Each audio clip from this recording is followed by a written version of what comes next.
हे कुंडी किचनमध्ये घेऊन मी काय करतोय, हे गहू आहेत जे मी भिजवून ठेवले आहेत आणि हे मी याच्यात लावणार आहे. का मला गहू काय उगवायचं नाहीत, मी गव्हांकुराचं रस हे घेण्यासाठी हे केलेलं आहे. गव्हांकुराचा रस खूप भारी असतोय बघा. हे माझे उगवून आलेत लास्ट टाइमचे, हे पण मी इथे करून ठेवलेत, हे सुद्धा एकदम प्रॉपर चालू झालेत. आणि अशा प्रकारे मी आता ही सुद्धा नवीन बॅच एक लावतो, म्हणजे माझं पूर्ण 1 बाय अल्टरनेट डे मला हे सगळं ग्रहण करता येईल.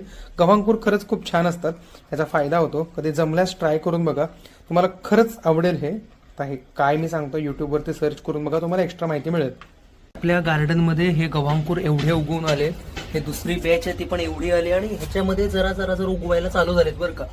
ह्याच्यामध्ये पण थोडेसे टाकले होते आणि ना उरलेले आहेत ना, हे मी उरलेले हे बघा याच्यामध्ये केले होते, हे पण छान आले.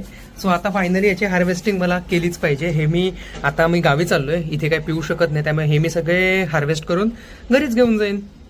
मी हे असे घेऊन जातोय, हे मी कारमध्ये उभे ठेवेन आणि घरी असेच घेऊन जाईन, नाही का. गावी येऊन आम्ही याचा ज्यूस केलाच, हा पूर्ण हिरवा हिरवा दिसतोय. असे काही चविष्ट नाहीये पण ठीक आहे, झाडपालाच आहे शेवटी.